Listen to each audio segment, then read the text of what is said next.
हम देखेंगे कि कैसे तोशाखाना से गाड़ी निकल गई और घड़ी फंस गई। तोशाखाना की घड़ी और गाड़ी की कहानी बड़ी दिलचस्प है। कौमी एहतसाब ब्यूरो ने जब चाहा, जिसे चाहा और जिस नुक्ते पर चाहा वहां फंसा लिया। नैब की हर अदा, हर चाल अपने अंदाज में निराली है। पॉलिटिकल इंजीनियरिंग में बेमिसाल, सियासतदानों का बाजू मरोड़ने में लाजवाब। हमारा अपना इदारा नैब हर वक्त हाजिर है, जहां कानून से ज्यादा मिजाज का अमल दखल ज्यादा दिखाई देता है। अगर किसी साबिक वजीर आजम को सजा देनी हो तो एक घड़ी की कीमत अरबों रुपए में लगाकर सिर्फ 42 दिनों में रेफरेंस बनाकर बरक रफ्तार मुकदमा चलाकर 14 साल सजा सुना दी जाती है।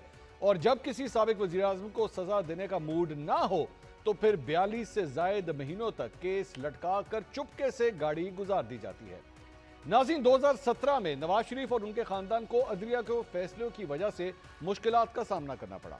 उन्होंने ताहयात नाअहली का सामना भी किया और उन्हें जेल भी जाना पड़ा। नवाज शरीफ को नैब अदालत ने अल अजीजिया स्टील मिल्स और लंदन अपार्टमेंट्स केस में 7 साल और 10 साल कैद की सजाएं सुनाई गईं। बीमारी की वजह से जिलावतनी भी मियां साहब ने काटी। मुखालफिन की तरफ से उनकी सियासत खत्म होने की बातें भी की गई और यह भी कहा गया कि जब भी वो वापस आएंगे तो उनका ठिकाना जेल होगा। 4 साल मुल्क से बाहर रहने के बाद जब 21 अक्टूबर को नवाज शरीफ वतन वापस आए तो पता नहीं कौन सी जादू की छड़ी उनके पास थी कि उनके लिए आसानियां ही आसानियां पैदा होना शुरू हो गई। उनके पाकिस्तान में तशरीफ लाने से पहले ही बायोमेट्रिक के बगैर उनकी हिफाजती जमानत की दरख्वास्त मंजूर हो गई। उस वक्त की पंजाब की निगरान हुकूमत भी मियां साहब को रिलीफ देने में आगे आ गई थी। उन्होंने भी अल अजीजिया रेफरेंस में नवाज शरीफ की सजा मुअत्तल कर दी। जब मियां साहब का जहाज इस्लामाबाद में दाखिल हुआ तो नादरा के एहलकार बायोमेट्रिक के लिए एयरपोर्ट पर ही मौजूद थे। 2017 में नैब का इदारा बढ़ चढ़ कर नवाज शरीफ के खिलाफ सबूत पेश कर रहा था। 2023 में जब नवाज शरीफ की सजाओं के खिलाफ अपीलें बहाल हो रही थी तो नैब प्रोसिक्यूटर की तरफ से कोई एतराज नहीं किया जा रहा था। वही नैब का इदारा जो मियां साहब के खिलाफ 2017 में सबूतों के ढेर लगा रहा था, अब तासुर दिया जा रहा था कि वही इदारा उनकी रिहाई के लिए सहूलतकार का किरदार अदा कर रहा है। तमाम केसेस में नवाज शरीफ ना सिर्फ बरी हुए बल्कि ताहियात नाअहली की जो तलवार लटक रही थी वो भी हटा दी गई। एक केस ऐसा था जिसमें लगता था कि मियां साहब के लिए मुश्किलात पैदा हो सकती हैं, वो था तोशाखाना केस का। क्योंकि जब भी मियां साहब के खानदान से तोशाखाना के तहफ़ के हवाले से पूछा गया तो कोई तसल्ली बख्श जवाब ना मिल सका। मियां साहब ने 2008 के अंदर मर्सिडीज क्यों ली? कौन सी मर्सिडीज? ये भी तोशाखाना की गाड़ी थी जो 1991 में उनको लॉटरी हुई थी। ये 2008 में उसकी वैल्यू लगवाई गई 42,55,919 रुपए और 6,36,888 रुपए दे के ये गाड़ी तोशाखाना से ले ली गई। ये बात ये क्यों हुआ? ये मेरी बात सुनो, ये अगर हुआ है तो ये अगर हुआ, मैं सुन, आप कह रहे हैं ना, मैं आपकी बात का जवाब दे रहा हूँ। Please listen to me. अगर ये गाड़ी आप कहते हैं ठीक आई है, ठीक, तो उसके ऊपर कानून अपना रास्ता लेगा। यूसुफ रजा गिलानी साहब ने एक स्पेशल जो है वो ऑर्डर निकाला और उनको क्लियर कर दिया, जबकि एक्चुअली तोशाखाना के रूल्स हैं। ये कैबिनेट डिवीजन का मेरे पास जो है वो नोटिफिकेशन पड़ा हुआ है। Antique items and vehicles shall not be allowed to be purchased by the recipients. Vehicles shall be given to the central pool of cars of the cabinet division. ये 2007 के रूल्स हैं। देखिए, कानून अपना रास्ता अपनाएगा। नहीं ले रहा ना, फिर मैं कह रहा हूँ कानून अपना रास्ता लेगा, अपनाएगा, और जो कानून फैसला करेगा हम सबको मंजूर होगा। Where is this car? ये मर्सिडीज गाड़ी किधर है? बात सुनिए ना। Have you asked your brother ये गाड़ी किधर है? मुझे मैंने आपको उसका जवाब दे दिया। गाड़ी का नंबर भी है मेरे पास। मैंने आपको जवाब दे दिया है कि कानून अपना रास्ता अपनाएगा। अच्छा, पीरियड। अच्छा, कानून अपना रास्ता अपनाएगा। I have told you.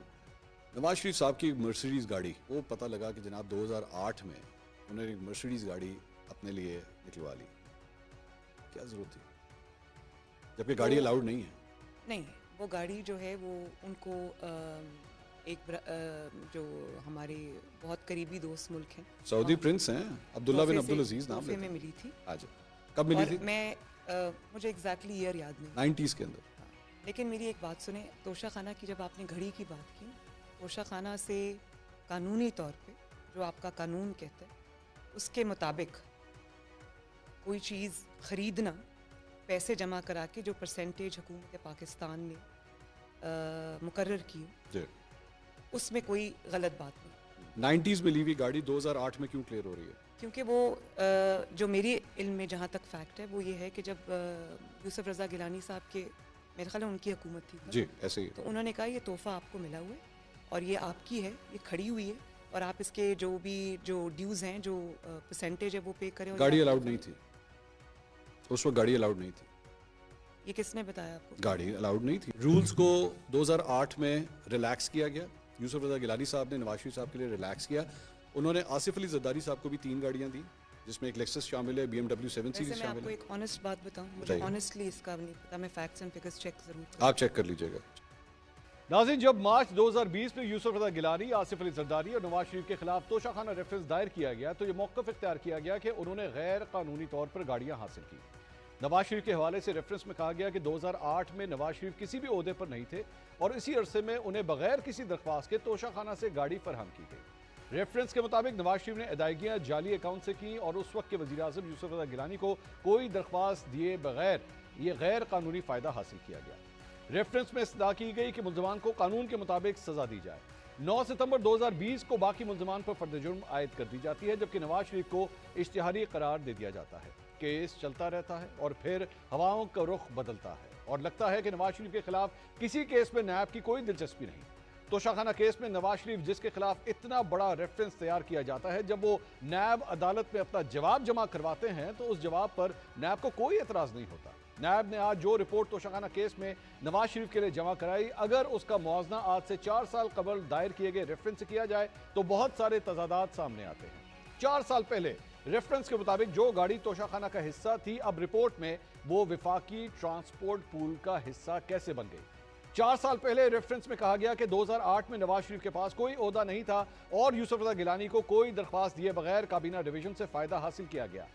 आज नैब ने जो रिपोर्ट पेश की उसमें कहा गया कि उस वक्त के वज़ीर आज़म यूसुफ रजा गिलानी नवाज शरीफ को गाड़ी खरीदने की पेशकश कर चुके थे।